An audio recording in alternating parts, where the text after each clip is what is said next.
Boyce Watkins from Your Black World and the Black Business School. And I wanted to talk to you about some stuff that I've been witnessing in media. Let me set up some stuff on my computer and pull up my notes here. I tend to see the world as a classroom, and in the context of that, I just bump into stuff that gets my attention, and then that drives me to say, I think I want to talk about that a little bit because I think there's something here. And today, the topic of conversation is centered around Oprah Winfrey. And Oprah Winfrey gave a speech not too long ago that really made me think a little bit in terms of what her thought process is. Now, if you know anything about Oprah, Oprah is interesting. I kind of have a love-hate interaction with her in the sense that there are things about her that I admire. There are things about her that I find sad and really borderline despicable. I found that her, the butter biscuit eating takedown of Michael Jackson was kind of ridiculous. I didn't think that was necessary. I also think that Oprah should be held accountable for the fact that she's never really gone out of her way to address, the ethical violations of some of her very close friends like Harvey Weinstein and others, and the Hollywood pedophiles and all that. And I don't think that should ever be forgotten. Now, with that said, that doesn't mean you can't learn from Oprah. It's just like with Donald Trump. I tell you guys, I'm not a big fan of Donald Trump, but there are things you can actually learn from his moves so you can compete with the Donald Trumps of the world. And that's kind of what I want to focus on today. Now, do me a favor, shout out your city. As you know, in the League of Intelligent Black People, one of the first things we do is we do our city shout out as we start the morning or start the day, so I can know what cities you're from. Shout out your city, hit the thumbs up button if you haven't done that yet. And I'm going to actually send out a notification to let everybody know that we're live real quick. Let me see here. I'm going to look in here and see. I see Jay the Great, Willie Robertson. How are you? Good to see you. Let's see, FKB, thank you very much for your donation. I appreciate that. We will put that money to good use. Machiavelli Shakur, that's a great name. Sugarland, Texas. Avis, Kansas City, from Kansas City. Willie Robertson from Fort Worth. One Fly Ass Nurse from Detroit. That is a great name too. Daya Dockery from Baltimore. Good to see you. I see Joe from Columbus, Ohio. Wendy from Las Vegas. Chris out of H-Town. The All Black National Convention's in Houston this year, by the way. So if you guys haven't looked into that yet, just mark it on your calendar. The tickets are going on sale in the next couple of days. You can come to the convention, and that's where we'll get a chance to meet and do things together.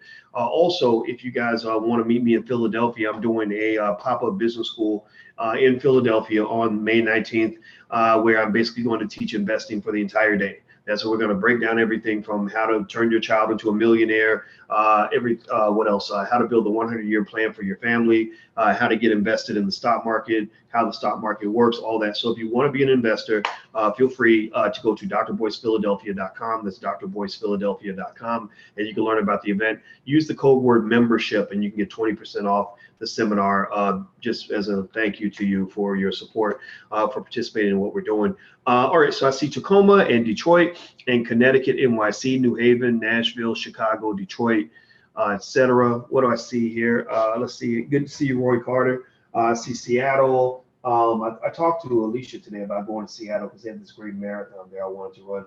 Obi from Cali, South Carolina, Washington, First 48, Tennessee, says Richie. South Carolina, Socratic Skeptic, good to see you. Terrence Wilson, hello. Chris and Courtney from Detroit. Chris is from Reynoldsburg, Ohio. And Dwight's from Santa Clarita. Oh, the Santa Clarita Diet. You watch that show? It's a really funny show. One of my favorite shows. We watch that show every week. Anyway, hit the thumbs up button. Thumbs up, thumbs up, thumbs up. Please hit the thumbs up button.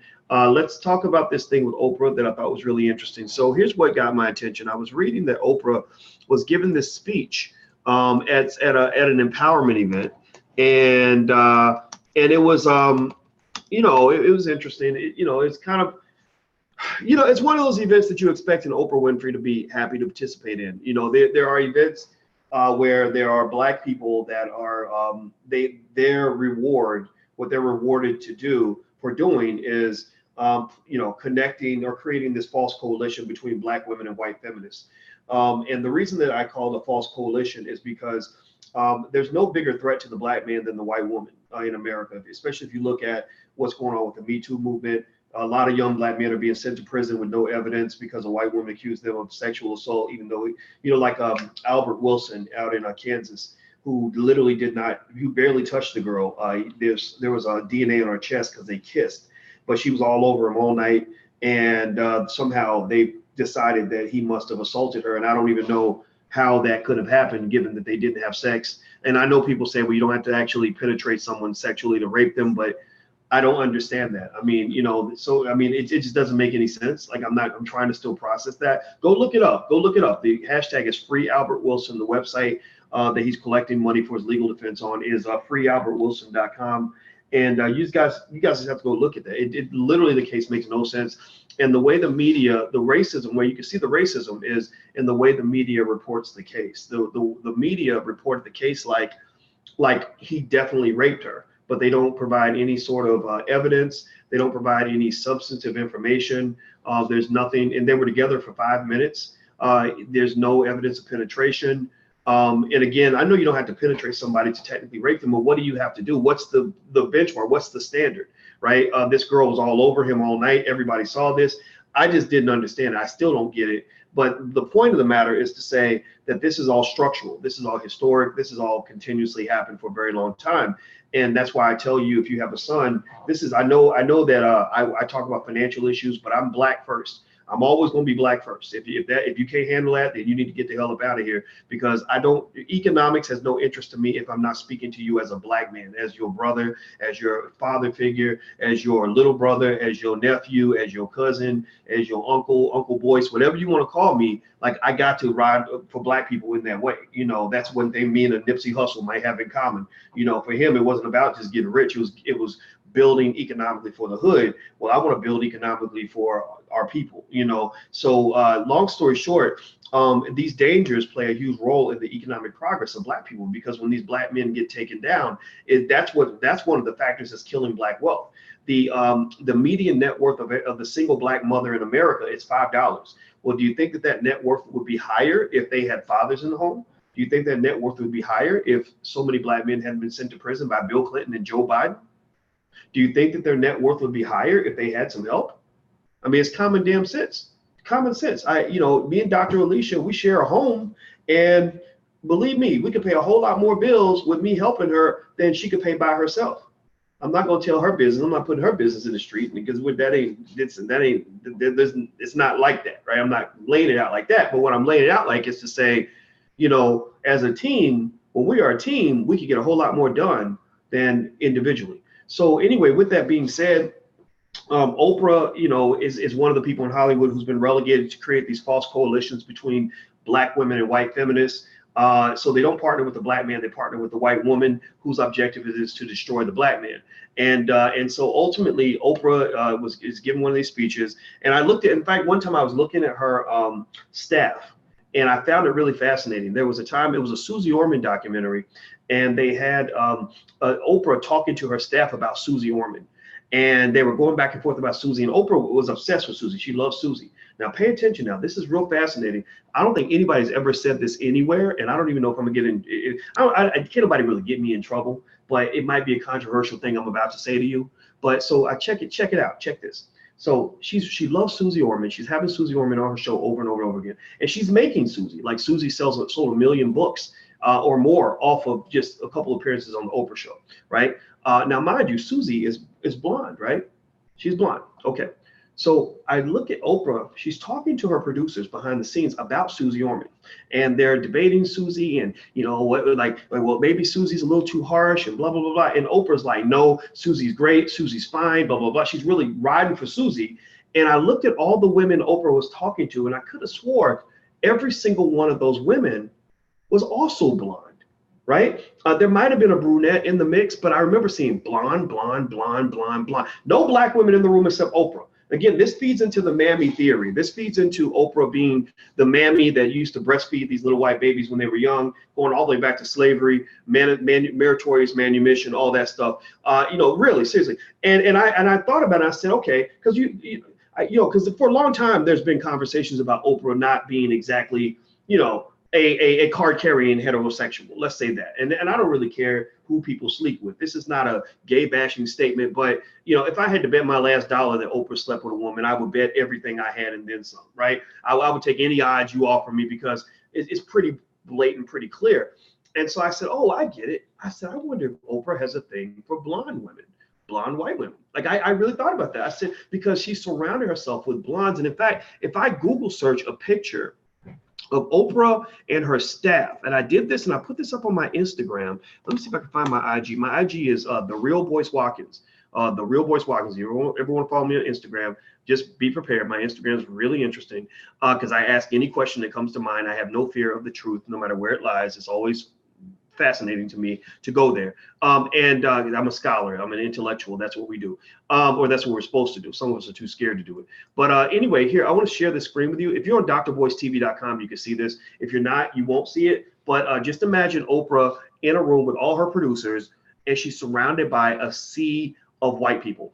Right now, if you look at this picture, you damn near have to play Where's Waldo to find the black people in this picture. There are black people here. Like there's a couple I see in the middle, a man and a woman. Then there's like a black girl on the corner and a couple black girls in the front. But I would almost guess that maybe there's 6 black people total in this picture, including Oprah, maybe 7, or maybe even 8. But that's out of probably about 40 to 50 people. I'm going to guess 50 people are in this picture, and only a small select few of these people are black. Right. And here's the thing, you know, Phyllis Hyman actually did an extraordinary interview on this. Alicia pointed this out to me, you know, because when you got a real sister sitting next to you, she always going to point out the real. She going to tell you, she going to give you the real. And she showed me this Phyllis Hyman interview, Phyllis did many years ago, where Phyllis was talking about, you know, all the black celebrities that are surrounded by white people.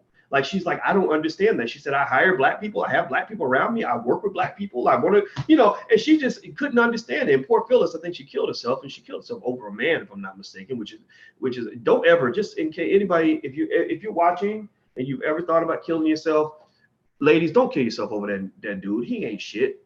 Don't do that. Do not kill yourself at all, but definitely don't kill yourself over somebody that don't even care about you. Seriously, like that don't even make no sense, right? They don't love you no more, and so you kill yourself. What's that gonna really do? Right? Maybe, I mean, it would make more sense if you went to kill them. I'm not saying you should do it. I'm not saying you should do it. I'm just saying that would make more sense. I'm not saying to do it though. Don't say I'm not advocating murder and no one. Don't kill nothing. But if you had to make a choice, kill me or kill them. I mean, shit. Let me just stop talking. But y'all get what I'm saying. I'm just trying to be common sense here. Okay, so anyway, poor Phyllis Hyman, great black woman, did not know how smart she was, how much she loved her people, but she did an interview about that where she said she doesn't understand why all these damn celebrities are surrounded by white people.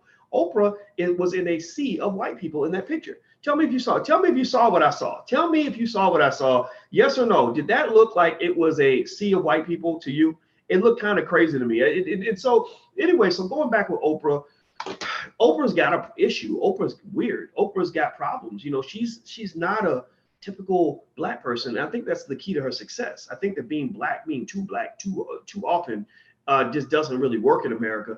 And so Oprah, maybe that also explains why she was in a rush to take down Michael Jackson, but is not in a rush to talk about all of her friends like Harvey Weinstein and all of her pedophile friends in Hollywood, many of whom are gay like her. I think she's gay or bi, you know, who are in the LGBT community that she won't point out. And I think that that's really fascinating. So anyway, so let's keep going. Oh, she was murdered. Oh, I thought she killed herself. You know what? Then that is, if that's the case, if she was murdered, then I apologize for that mistake, Jamon. Thank you for correcting me if I was wrong. I'm going to research that because I should not misrepresent that information. So anyway, let's keep going. All right. So with Oprah, here's the thing. Let me see if somebody, Sammy says you like the shirt. Yeah, if you go to blackwealthtees.com, you can actually find some good t-shirts that we have. Hit the thumbs up button, please. Please hit the thumbs up button if you haven't done that. Also, don't forget that Dr. Boyce TV, this podcast is on iTunes, so you can actually watch us on iTunes. And if you just want to see financial stuff all the time, please make sure you subscribe at theblackfinancialchannel.com. That's theblackfinancialchannel.com. That's our YouTube channel. It's purely financial. All right. So Oprah gives this speech, and she's talking about 60 Minutes. and why she left. And the reason she left, and I'll just mention this briefly, just so you know, she left 60 Minutes mainly because she said that they felt that she was too emotional in the way she presented her information. That she was they wanted her to say her name with less emotion, and she said that that didn't fit who she was, so she walked away. On that, I say kudos. I think that's something that I just think that's one of the keys to success. If you want to be successful, I really think finding something you love and that you're really passionate about that rewards you for being yourself is the best way to go. I think that being in a situation where you're getting rewarded for pretending to be something else is not healthy for you, because that's what's going to drive you crazy. In fact, I saw I saw this video the other day by this Indian medical guru, apparently, who was explaining. He said he did a lot of research on people that have cancer, and he was pointing out 4 or 5 commonalities that he saw in not over 90% of the cancer patients, and one of them related to psychological stress. Just being stressed out about something. And so you think about Black people, you think about how stressed out we are over racism, how stressed out we are over how white people treat us, how stressed out we are about our jobs. Well, that's going to kill you. I mean, that is a cancer, right? I mean, think about this. If you ever want to have a really interesting conversation with a room full of Black people, just start a conversation off with something like, let me tell you what these white people did to me at work. Right? If you start there and you start a conversation like that, they'll literally talk all night long. Like, give them a little wine and whatever, and that'll be the conversation. Like, white people, y'all worship white folks because y'all make white people the center of your attention. That's what you do. And that's where one area where you don't realize, but that's one area where they control you. In fact, I'll give you an example. When I was at Syracuse University, I remember that I was getting it pretty bad. When they found out that I was really Black, that I wasn't some Uncle Tom Coon pretending to be Black, that I really was Black, they started giving me a hard time. I started getting shit. And I remember I got stressed out about it. I was so mad. I go to work just pissed off every day because I felt like they were trying to sabotage and undermine what I was trying to do. I wasn't getting respected or rewarded the way the white people were. It was a terrible experience. But then one day I just kind of said, wait a minute. I said, hold up. You know what? Y'all got too much power over me right now. I'm not going to let y'all drive me crazy. If anything, if anybody's going to be driving anybody crazy, it's going to be me driving y'all crazy. If anybody's going to be sitting around worried about what somebody else did, it's going to be y'all worried about what I did. Y'all going to be reacting to me. I'm not going to react to you. So I took that power back. And what I started doing was I started going hard at their asses. I was going hard at them in the media. I was going hard at them. I was like, I'm gonna sue you because you haven't promoted a Black person in 80 years in this department. I'm gonna tear your asses down. I just literally just said, you know what? You're not gonna molest me in the dark. You're not gonna do a R. Kelly on me and molest me. And the way a child molester does, like, if you tell anybody, I'm gonna kill your parents, right? That's what they do they would do with us as scholars, and they do this in a lot of industries where they threaten to blackball you. So it's like, well, if you speak up, then you'll never get another job. You'll be blacklisted, blah, blah, blah. So it required me to get to the point of no return where I said, you know what? Fine, I'm calling you on your bluff. And if you blacklist me, then fine. But guess what? I know that you can bleed too. So if I bleed and I go down, you're going to bleed too, even if I have to bite your damn ankles off. If you gonna take me down, we all going down. We all gonna look crazy up in this mug, because this ain't happening like that. And when I had that attitude, that's when the fear shifted. That's when they became far more afraid of me than I was of them, because they did not know what I was gonna do. There's a benefit to being the craziest Negro in the room. Seriously, again, you have to kind of be ready for that. You have to know what your plan B is going to be, because believe me, if you call somebody's bluff, they might really test you like that. So you got to always be ready. But the key thing to it is to know that no matter what happens, you will survive. I'm a big believer in truth, and I'm a big believer in doing the right thing. And what I believe is that if you are an honest person, if you are a good person, if you are a hardworking person, it's going to work out for you. It's going to work out. It may not work out in the way you expect, but it's going to work out for you. Just keep working hard, keep being a good human being, and keep following the truth. And that's what I do. And that's what gives me confidence and guides me in periods of darkness and uncertainty. When I have darkness and uncertainty, and I'm like, man, should I do this? Should I do that? I lean on trust. I trust my instincts, and I trust the truth. I say, well, the truth shall set me free. Fuck it. I'm gonna lay it out here. We're just gonna go hard. We're gonna pick a direction, and whatever direction we pick, we're gonna go 100 miles an hour. We're not gonna look to the side. We're not gonna look back. We're not gonna consider other possibilities. We're just gonna go hard in that direction and let the chips fall where they may. Let the adventure begin. That is how I live my life on a daily basis. And I'm telling you, it is the most fun that you will ever have in your life. I'm telling you. So don't be scared of who you are. Let them out. Let her out. Be that person, but just go hard with it. And just know you're going to get pushback. Everybody ain't going to love the real you, but you got to love the real you. You got to give yourself enough love to the real you that it makes up for any love other people don't give you, because you don't need other people to love you for you to have enough love for you to go by and survive. So that's my 2 cents. That's my thought. I hope that helps you. I didn't mean to go on too much of a tangent, but I think it does matter. Back to Oprah. Hit the thumbs up button, please. Please, thumbs up, thumbs up, thumbs up. Everybody hit the thumbs up. Stop for 1 second, please. Real quick. On the count of 3, everybody hit the thumbs up button. Or if you're on Facebook, please share. 1, 2, 3. Thumbs up, thumbs up, thumbs up. Okay. All right. So let's keep going. So Oprah was talking about leaving 60 Minutes and how basically they didn't, they didn't want her to really be who she was. I think that's actually a great move. I agree with that move 100%. Despite my issues with Oprah, I think that's very good advice. One other thing she also started talking about was negotiating. And I thought that was really interesting. She started talking about negotiating salaries and stuff like that.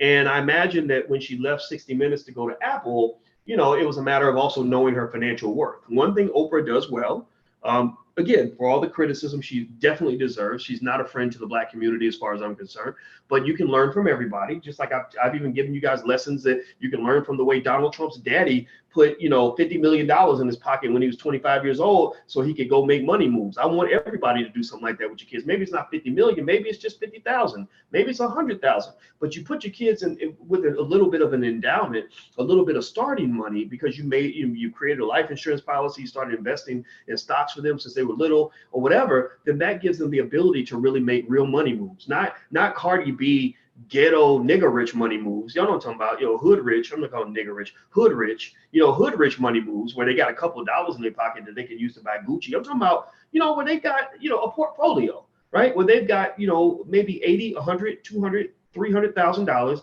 in a stock portfolio that gives them access to liquid assets that allows them to make moves that they want to make, right? They don't have to worry about, they don't have to, like, buying a home is not that hard. It's like, oh, well, let me take 15, 20,000 out of my stock portfolio and put that into the down payment of my house. You have the chance to do that now for your kids in the next generation. So anyway, with that said, you can learn lessons from everybody, and your enemies are great people to learn lessons from, because your enemies are the ones you're trying to compete with. So learn from everybody. Don't stop getting emotional. You just learn. Get emotional about your success. Don't get emotional about what you think somebody else did to you, because they don't deserve that power. So anyway, Oprah was talking about how she was talking to Gayle and told Gayle to do certain things as it pertained to CBS. And negotiating with CBS, and she told her, to know your worth.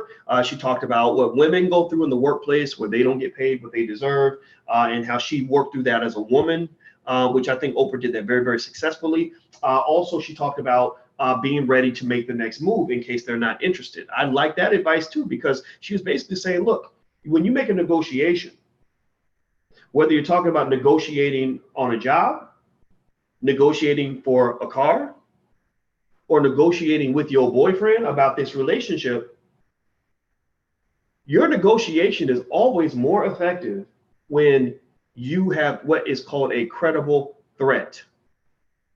A credible threat means that they know that you could walk away from the table and go somewhere else because you have options. When I give advice on dating to any young person, I just tell them, I say, you never go wrong when you have options. The only time somebody really breaks you down a lot of times is when you don't have any options and you feel like you can't live without them and life goes on. Tell me yes or no, yes or no, yes or no. Have you ever felt this way or seen somebody who acted this way, where they literally get punked in a relationship, get literally bitch slapped in a relationship because they are convinced that if this person don't want them, nobody else will. Or if this person leaves them, they can't find nobody else just as good. Or if I'm not with so-and-so, I don't know how I'm going to go on because I don't know if I could ever find another relationship. Tell me, yes, or am I the only sucker in this room? Am I the only sucker?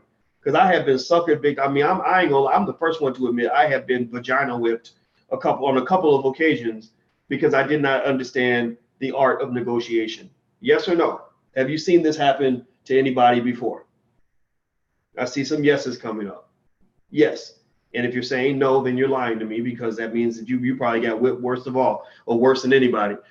So at the end of the day, when it comes to negotiation, when it comes to negotiation, knowing that you have options and not being afraid to exercise those options is incredibly important for any negotiation. Any negotiation you're in, if you don't have an exit, if you don't have the ability to call their bluff, then you cannot win that negotiation.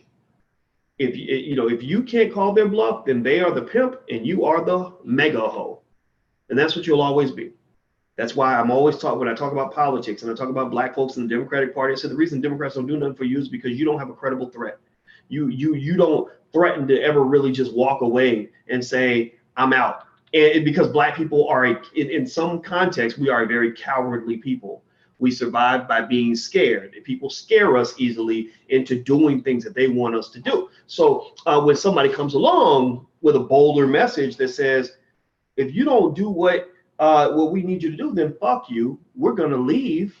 When somebody comes along with a message like that, you got half the community or a percentage of the community that's like, yeah, that's right, screw them, I'm out, right? But then you got a large percentage of people, maybe 70, 80%, who are like, oh no, well, we if the Republicans get back in office, we just gonna be slaves again. They gonna come in and they gonna come and take our social securities, and they gonna come and kill us and put us in chains. And Master said he gonna come and get us if we don't show up at the polls. Souls for the polls. We need to rock the vote, Dr. Boyce. That's the only chance we have. And it just comes down, it becomes this whole Negro spiritual thing. Now, I'm not making fun of you if you're just, by the way, I want to make sure this is clear so this doesn't create an artificial or unnecessary divide with any of us. If you're going to vote, I don't care who you're going to vote for, and I'm not judging you for voting. I'm not making fun of you for voting. All I'm saying is, if you vote for the right reasons. Vote for reasons that make sense to you. And maybe for you, it does make sense. Maybe for you, it's just like, look, I'll vote for Mickey Mouse or Donald Duck or the KKK if that'll get Donald Trump out of office. Some people feel that way. That's cool, because I do actually am one of those people that believes that voting for the Democrats is a little bit like voting for the Klan, except they're a little more dangerous in the Klan, because the Klan could never have incarcerated as many black men as Bill Clinton did and Joe Biden did in the 1994 crime bill. Am I telling the truth, or am I telling the truth? Yes or no? Are you aware? Tell me yes or no. Are you aware of the damage that the 1994 crime bill did to the black community? Are you aware of that? Has anybody seen by chance any of the videos of Joe Biden talking about the black super predators? Or he didn't call them black super predators, but everybody knew who he was talking about. How he used the fear of the black man to motivate people to get the crime bill passed. Same tactics they use right now to this day. They put the black man up there as the face of predatory behavior. Like right now, I think they're going after one brother that plays for the Kansas City Chiefs, Tyreek Hill. I guess his little baby, his son broke his arm or something, and it turns out that he would punch the baby in the chest to toughen him up, and I guess Tyreek must have messed around and hurt him or something. I'm not saying he didn't do something wrong. I'm not saying that at all, but they're really painting it like he's a scary predator, whereas other black men might look at him and say, look, you got to make your son tough, but there might be better ways to do it. Let us mentor you to be a better man. White people say, let's take his child away from him forever, so the child grows up and becomes some, maybe he becomes a flaming homosexual or something. Maybe that's what they want his son to be. But I'm going to tell you, I had a little bit of sympathy for the Tyreek Hill situation, not because I agree with Tyreek's parenting methods, but because I too had a tough father. I had a tough father, and I'm gonna tell you, my father did. He laid his hands on me a couple of times, and it wasn't nice. It wasn't fun. Maybe there were times where he did go a little further than he should have. But I can tell you this. Number one, not only do I love the shit out of my father, but number two, if you had taken me out of that house and put me in the care of some strange white women in an orphanage some damn where, thinking that you were protecting me and making my life better or making me better, I would have become a menace to society. First, I would have spent a few years contemplating killing myself from the sadness and desperation of losing the only two people that really loved me. But then, if I got through that stage, I might think about coming back and killing you or robbing you or whatever it is. So the reality is that the way the black man is viewed in this society, it really puts us in a place where we understand one simple idea, that they should not be controlling our children. They should not be telling our families how to do what they do. That's just my 2 cents. Let me see here. Eric Donaldson, thank you for your donation. He says, you have blessed my life with your knowledge. Keep doing what you do. It gives us something to think about. We all need each other. Peace. Well, thank you, brother. I love you too, man. And thank you for being a good moderator, man. I really appreciate you helping us keep the trolls up out of here. All right, so let's get back to Oprah. Please hit the thumbs up button. If you haven't hit the thumbs up button, please do that. Also, you're listening to drboycetv.com. So if you haven't subscribed there, please subscribe there, especially you guys on Facebook. Facebook is going to ban me at any point. I just know it's going to happen at some point. So you probably want to go to another platform, and that way we can still remain connected once they kick me off forever. So if you want to get a free e-copy of my book, It Takes a Village to Raise the Bar, you can get it totally free by going to drboycewatkins.net. That's drboycewatkins.net. And I don't know if I showed you guys my new book that is going to be out on May 15th. I got the little trap copy. I don't know what they call the proof. That's what it's called, the proof. And it's called Black American Money 3.0. The 1.0 and 2.0 is already listed at drboycebooks.com. That's drboycebooks.com. This is part 3. And and it's a good read. It's 450 pages, but it's broken into digestible pieces, so you don't have to read it all at once. So I personally like the cover. It's got the little Harriet Tubman $20 bills on it, and I'm looking fly with my jacket. I got some millennials to take me on a shopping spree, and I said I want to dress like a cool person. I don't want to dress like the big nerd that I am. So they helped me out with that. So thank you to Jay Ortiz for helping me pick out the right outfit. So let's keep going with Oprah and the negotiation. So Oprah was basically talking to Gayle about knowing her worth. She was talking to the young women about knowing your worth as a woman. I think these are very empowering messages. This is what I tell the girls in our household. I think that's extremely important. So even in her role as the mammy for blonde-headed white women, Oprah still actually does provide some guidance in terms of the ability to empower everyone. So here are some tips on salary negotiations in case you're ever negotiating for, whether you're negotiating a business deal or you're negotiating, a higher paycheck or whatever it is you're negotiating. This is from the website, thebalancecareers.com.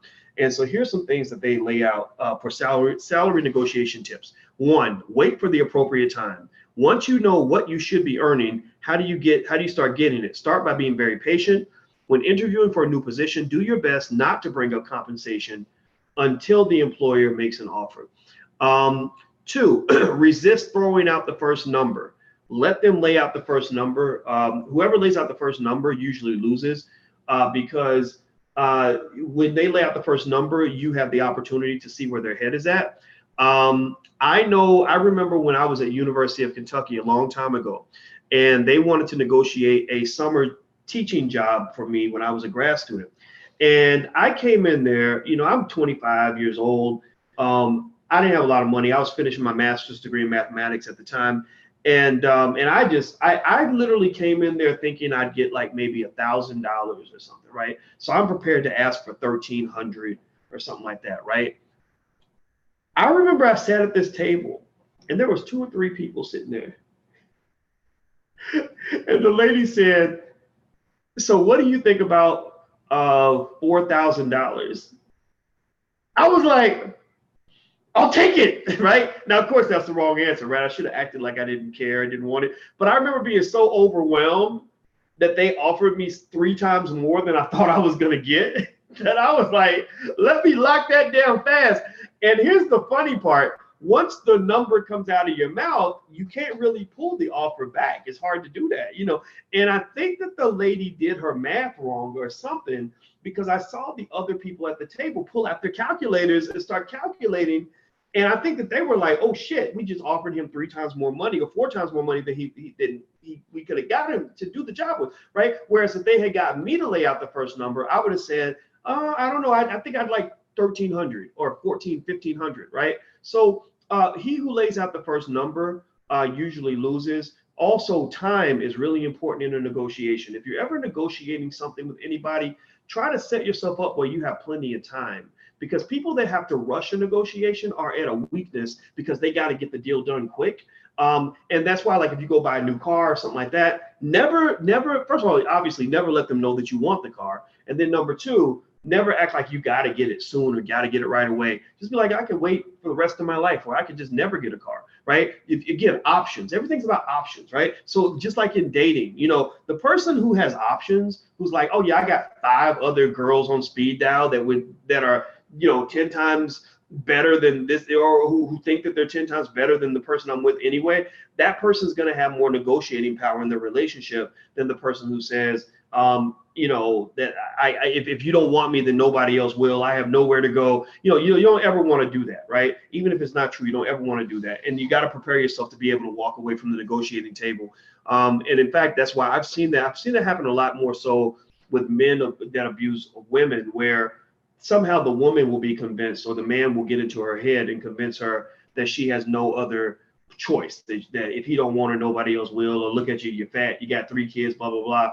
And that just doesn't work out well for her. So I think always either exercising options, finding options, knowing that you have options, I think goes a long way in negotiating. Next, base your salary request on data. So they're basically saying that if you pick a number, don't just pull it out of your butt, go research and give them a reason why that number works for you, right? So you can say, well, people who with my experience level, according to this particular source, people my experience level, in this field make this much money. That gives more weight to your negotiation, so you don't seem like you're just kind of pulling it out of the air. Take your time. I mentioned that. Also, the other area where time matters is if they make an offer, don't say yes right away. Just go back and say, okay, well, let me think about that a little bit, and I'll get back to you, right? And if they really, really need you, it might make them nervous, and they may come back and make another offer for you. So I remember when I took my job at Syracuse University, I remember that an interesting thing happened. They first thing was they offered me, I'll give you guys real numbers, so since it doesn't matter anymore, because this is a job I used to have and it's not one that I have anymore. But the first offer they made me was about $100,000, and here's the thing: as a grad student, $100,000 seemed like a lot of money to me, and it was. I mean, it's a lot of money. But in my field, 100,000, a lot of people make more than $100,000. But I was just kind of happy because they were willing to hire me before I actually finished. So in a way, it was a lot like going pro early. Like if you're a good college player, you go pro your sophomore year or whatever. You're just happy to have anything.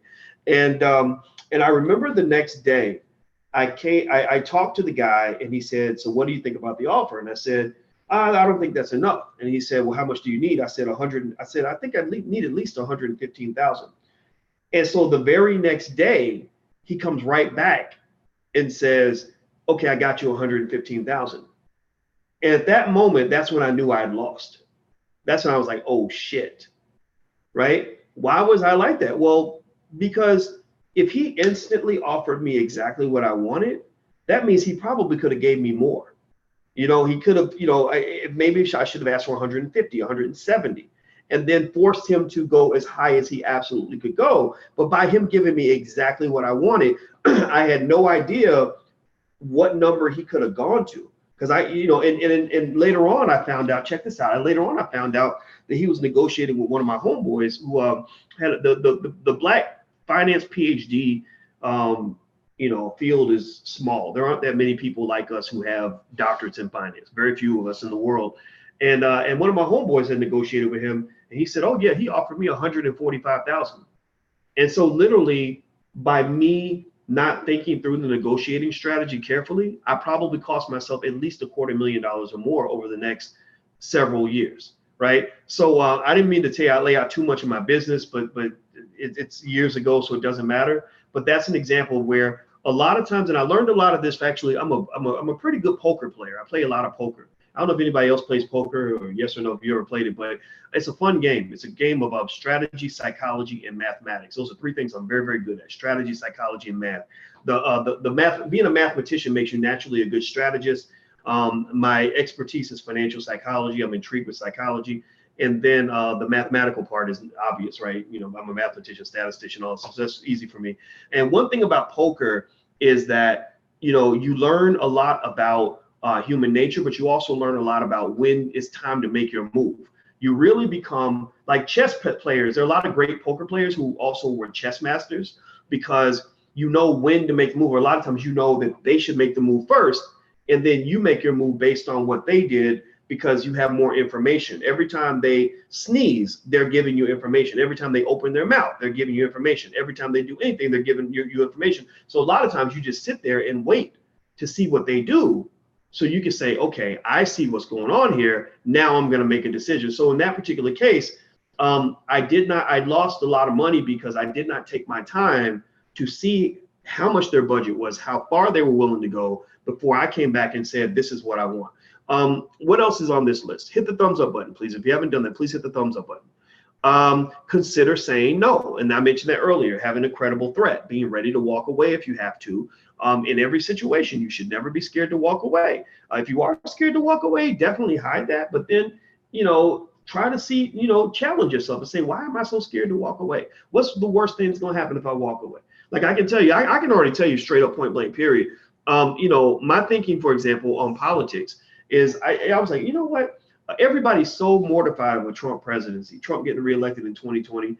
And that's what I hear from a lot of people, like, well, you know, when I say, well, I don't really think I want to vote for any of these candidates. I'm not supporting Joe Biden. He pushed all that Me Too nonsense, which is sending black men to prison with no evidence. I'm not going to support my own genocidal extermination. I can't do that. That's how I feel. But then I'll hear people say, well, no, well, Dr. Boyce, it's going to be your fault if Trump gets reelected. And I'm like, no, actually, it'll be your fault, because the Democrats could be doing more for black people. I didn't say I wouldn't vote no matter what. You just got to impress me. You got to earn my vote. I'm like the girl that's playing hard to get. You know, you earn me, then I will come and I will show up at the dance. But if you don't earn me, then I'm not gonna show up, because out of desperation, I'm not desperate. But here's the thing, you know, I believe that if black folks stay home from the polls, and I'm not telling you to do this, I'm just saying this is my theory, this is my belief, that if you show them that you're serious, like, yeah, we really will walk away from all of this shit. Believe me, that if they have to sit through another 4 years of Trump, they're gonna sit in the back room strategizing and saying, okay, black people are a gold mine. We just got to go figure out how to get the gold, right? They are a gold mine of votes, and they're willing to give us the vote, but they haven't given us the vote. What do we have to do to earn that vote, right? So again, that's my theory. I'm not telling you to believe it. I'm not telling you to do what I do. I don't do that. Just like with investing in money and all that, I don't give investment advice. I teach about the importance of investing. The only advice I give you about investing is make sure you do it. Make sure you do it. Get in the stock market, man. That's where the money's being made, bro. I'm telling you. That's where the money's at. That's where the 1% are becoming the 1%. That's how the 1% becomes the 0.1%. It's all in the damn market, at least the last 50 years. That's my only investment advice for you, is to do it, participate. Anyway, let me keep going. Next, they say negotiate benefits. Consider whether there are employment benefits and perks that might be negotiable, even if the salary is not. I think that's really important, because a lot of us don't take advantage of things like our 401k plans. That's another wealth depleter in the black community, because we're scared to participate in a lot of these matching funds situations where companies will give us money just to save for retirement. We end up putting ourselves in scenarios where we don't have enough money for retirement, and we don't have any money. We don't have any assets in the stock market because we don't participate in our company's 401k plans. So I think that the benefits are certainly important. I think you should certainly think about that as well. And you got to participate, man. You got to participate. All right. So let me give you guys, as I always promise, I'm gonna give you the melanated mogul of the day. The melanated mogul of the day. These are black people, famous black people that should be super famous. But they're not famous to us because we let white people teach us who our heroes are supposed to be. That needs to change in this generation. I don't want white heroes. I need black ones. This is Edwin Berry. This is here. I'll put the picture up so you guys can see the animated picture. Then I'll put the actual picture up pretty soon. So let me read Mr. Berry's bio. He was born in 1910. He was a civil rights activist. He died in 1987, so he lived to be 77 years old. Civil rights activist Edwin C. Bill Berry was affiliated with the Urban League for over 30 years and served as executive director of the Chicago Urban League from 1956 to 1970. He was a leader of the Chicago Freedom Movement. Upon his retirement in 1969, Barry moderated a talk show on WGN TV and served as ambassador of goodwill for the Johnson's Product Company in Chicago, a Black-owned national cosmetic firm. Bill Barry died in Chicago, March 14th, 1987. So this is our melanated mogul of the day. Here's a regular picture of him so you can see him. Teach your children about people like this. We need to, the reason our heroes don't get celebrated is because we're not celebrating our heroes. That's up to us. That's our decision to do, and I encourage you to do that. If you want to buy the flashcards for yourself, for your family, there's a whole bunch of them in here, with a whole bunch of Black people that most of you never heard of, and you can go to melanatedflashcards.com. That's melanatedflashcards.com, and on that page at melanatedflashcards.com, you have melanated moguls, melanated monarchs, and melanated minds. So great Black thinkers, great Black women, and great Black business people that all of our children should know about. And of course, you guys know about the financial flashcards that we also created for your children. You can go to financialflashcards.com to learn more. One of the things I encourage you to do is to turn your home into a university. Because we must educate our own children. That's the Black Core of 3. The Black Core of 3 says that we should educate our own children, create our own jobs, support Black businesses. We have to meditate on this. We have to practice saying this over and over. We have to make this almost practically a religion. Black empowerment must become the new religion for the 21st century, because that's how we're going to take the lead in the year 2070. That's how Black children will be the most financially literate, most financially intelligent, most financially capable human beings on the planet. And that's when they're going to really take over the game as we go into the 22nd century. But the key to building power is you must plan in advance for war.